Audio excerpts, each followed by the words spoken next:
Engineer बन गए आप। आपके वालिद साहब क्या चाहते थे कि आप क्या बने? उन्होंने कभी ऐसा बोला नहीं, क्योंकि मैं 15 साल की उम्र का था जब उनकी फौत हो गई, तो ऐसा कभी हमको मौका नहीं मिला कि वो बताएं क्या बनूं। लेकिन एक दो बातें बोलते थे जो मैं अभी तक याद रखता हूं कि यार जिस चीज में दिली खुशी हो वो बनना।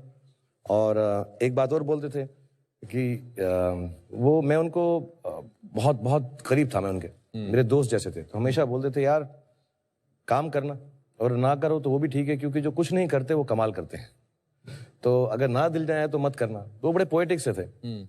उन्होंने कभी मुझे नहीं कहा कि कुछ बनना, एक्सेप्ट वो कहते थे हॉकी जरूर खेलना, हमारा नेशनल स्पोर्ट है। वो खुद खेलते थे, तो I learn a bit of hockey. ऐसा नहीं कि मैं बहुत अच्छा हो गया, लेकिन सिर्फ उनको यह था कि स्पोर्ट्स जरूर करना, और उसके बाद जो दिल में आए वो करते क्या थे? कमाल करते थे।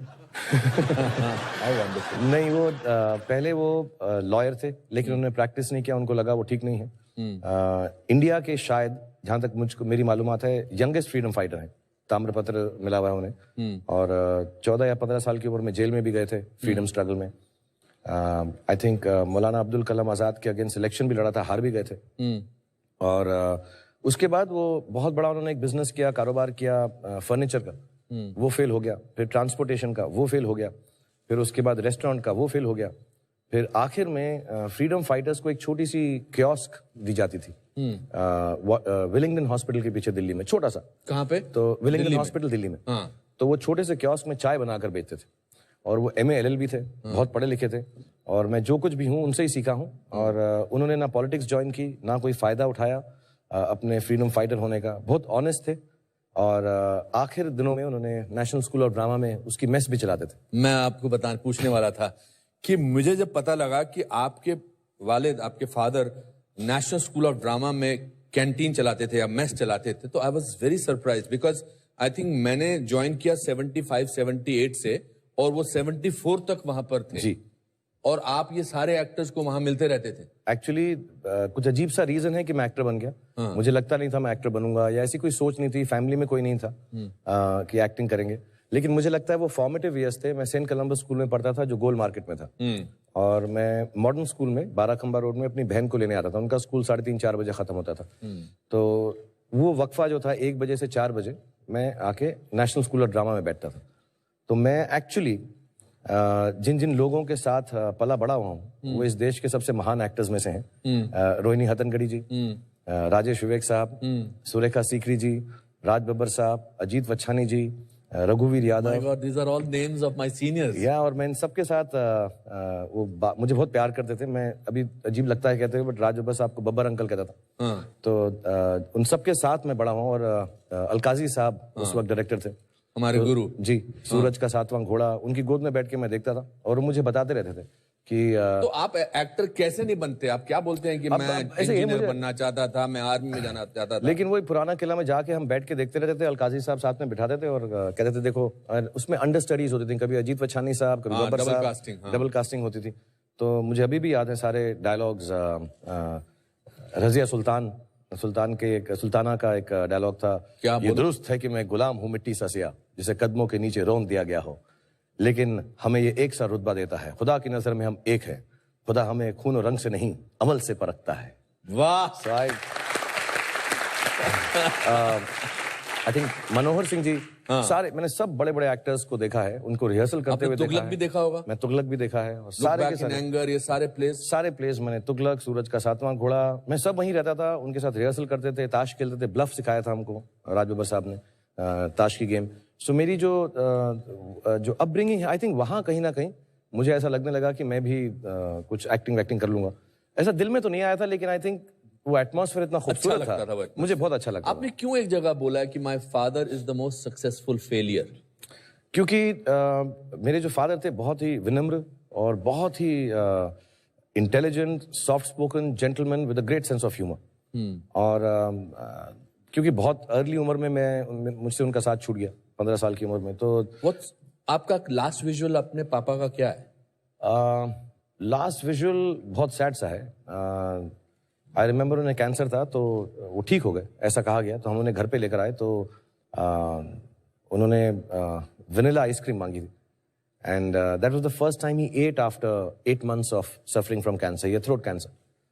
एंड तो वनीला आइसक्रीम खाई उन्होंने और हमें लगा कि अब तो ठीक हो गए, अब तो खाना पीने लग गए. And that was at about 11 or 12 in the night. And 4 o'clock What in the date morning. was this? This is on 18th October. या 19th October. And then 18 रात थी और फिर उसके बाद I went to sleep and my mother, I think, मुझे मालूम नहीं पड़ा, my mother woke me up and she said, Papa is in the hospital. वो वापस ले गए उनको. और जब तक हम पहुंचे 3-4 बज गए थे. एंड मेरा लास्ट विजुअल ये है, उनके पैर मैंने देखे और वो बहुत ठंडे थे जब मैंने उसे हाथ लगाया. And he had passed away. और that's the last visual. Then I didn't see his face. मैंने उनका चेहरा नहीं देखा क्योंकि मुझे बहुत दुख हुआ. और बट मेरी उनसे आखिरी मुलाकात यही है कि वनीला आइसक्रीम खा रहे थे. उसके बाद मैंने उनको नहीं देखा. Sorry to revive these memories, but just उसके कितने दिनों बाद आपके मम्मी का देहांत हुआ? He expired in 81. Mother expired, उनका देहांत हुआ 1991 में, 10 साल बाद. तो हम लोग उनकी ही डेथ से जूझ रहे थे अभी, क्योंकि सडनली वो चले गए और हमारी बहन की जो थोड़ी तबीयत खराब हो गई, उनको सदमा पहुंचा. और अकेली औरत थी, तो फिर काम वाम पढ़ाना, और वो चाहती थी कि हम बहुत पढ़े लिखें. मेरे फादर भी ये चाहते थे, मदर भी. तो मुझे उनकी फौत के बाद मालूम पड़ा कि उन्होंने कितने लोगों से कर्जे लिए, कितनी मेहनत की, कि मैं और मेरी बहन जो है, मेरी बहन भी MLLB है, मैं खुद मास्टर्स हूँ. मैंने डिग्री नहीं खत्म की लेकिन मैस कम्युनिकेशन से. लेकिन उन्होंने कहा कि तुम पढ़ना ज़रूर. और मुझे अभी भी याद है, उस ज़माने में फ़ीस देने में तकलीफ़ होती थी, लेकिन वो बेचारी कहीं ना कहीं से जुगाड़ करके, मेहनत करके, आई थिंक वो काम करती रही. तो वो 4-5 साल तो उसी सदमे में निकल गए कि फादर की डेथ हो गई. और जब तक हम उससे बाहर निकलने वाले थे, हमारी जो माँ थी बिल्कुल हेल्दी थी, बट सडनली एक दिन रात को उनको ऐसा कुछ दर्द हुआ पैर में, और गए, उन्होंने कहा डायबिटीज़ है, और देखते देखते 1.5 महीने में उनकी भी डेथ हो गई. आप पार्किंग लॉट में प्रे कर रहे थे और आप वापस नहीं जा रहे थे अपनी मम्मी को मिलने, क्योंकि आपको लगता था कि अगर मैं प्रे करता रहूंगा तो my mother will not pass away. या बत्रा हॉस्पिटल है दिल्ली में. हाँ. और उसके ICU में थी. उस जमाने में ICU में अंदर नहीं जाने देते थे, अब तो सबको जाने देते हैं. तो मुझे किसी ने कहा कि तुम दुआ करते रहो, और जब तक दुआ जारी रहती है तब तक अल्लाह मियाँ जो हैं सुनते रहते हैं. सुनने में तो मसरूफ रहते हैं कि कुछ एक्शन नहीं लेते. तो मेरी एक ही दुआ है, मुझे एक ही आती है, मैं सबको सिखाता भी हूँ. और स्पोर्ट्स की दुआ है, नस्रुम मिनल्लाहि व फतहुन करीब, कि खुदा मुझे शक्ति दो कि मैं जीत सकूं. हर दोबारा बोलना एक बार, क्या? नस्रुम मिनल्लाहि व फतहुन करीब. ओके. कि अल्लाह मियाँ मुझे आप ताकत दें कि मैं हर सिचुएशन में जीत सकूं, उससे फेस कर सकूं.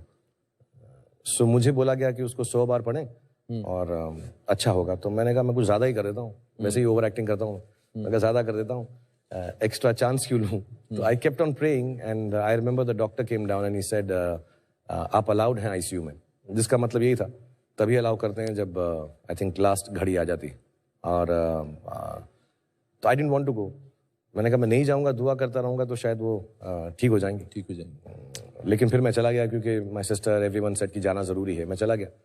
और मेरा एक यकीन है कि इंसान तब दुनिया छोड़ता है जब वो सेटिस्फाइड होता है. In the moment of accident, जो भी मौके से आदमी जाता है, क्योंकि अगर ऐसा ना हो तो माँ बाप अपने बच्चों को छोड़कर नहीं जाएंगे. क्योंकि मुझसे आज अगर कोई बोले कि अपने बच्चों को छोड़ के जाओ, तो मैं नहीं यार, ऐसा हो ही नहीं सकता. अनलेस मैं बिल्कुल सेटिस्फाइड हूँ कि वो ठीक हो जाएंगे, सब उनका ध्यान रखा जाएगा. तो मुझे ऐसा लगता है, मेरी एक थ्योरी है कि इंसान इस दुनिया को तभी छोड़ता है जब वो एकदम सेटिस्फाइड और खुश हो. ये हाँ अभी ठीक है, मैं जा सकता हूँ, बाकी सब संभल जाएगा. सो जब मेरी मदर ICU में थी तो मैं उनके पास बैठ गया और मैंने एक बड़ी गलत बात की कि मैं उनको दुख पहुंचाता रहा. दुख पहुंचाते थे? मैं कहता रहा उनको. मैंने कहा अगर मैं इनको सेटिस्फाई नहीं होने दूंगा तो शायद ये जाएंगी नहीं. तो मैं उनके पास बैठ के ऐसी बातें करता रहा कि देखो, अगर आप चले जाएंगी तो मैं अपनी बहन का ख्याल नहीं रखूंगा, मैं पढ़ूंगा नहीं, मैं काम नहीं करूंगा. ऐसी स्टूपिड बातें करता रहा. तो मैं ऐसी छोटी छोटी बातें करता रहा उनको कि उनको तकलीफ पहुंचे कि यार अभी मैं सेटिस्फाइड नहीं हो सकती, मैं जाऊंगी नहीं, तो मैं जाऊंगी नहीं. और वो मॉनिटर होता है, वो पू पू पू पू पू पू करता रहता है ऐसा करके. And I think they don't declare you dead till your heart stops and your brain stops. तो वो कभी कभी ऐसा 250 पे जाता था, फिर 5 पे आ जाता था, 250 पे जाता था। जब 250 पे जाता लगता कि यार डिससेटिस्फाई हो गई। बट आई थिंक ये सब बिलीफ होते हैं बचपने के। उनको जाना ही था और शायद वो सेटिस्फाइड थी कि मैं अपनी बहन का भी ख्याल रखूंगा, जिंदगी में ठीक ठाक कर लूंगा। तो God knows better and mother knows the best.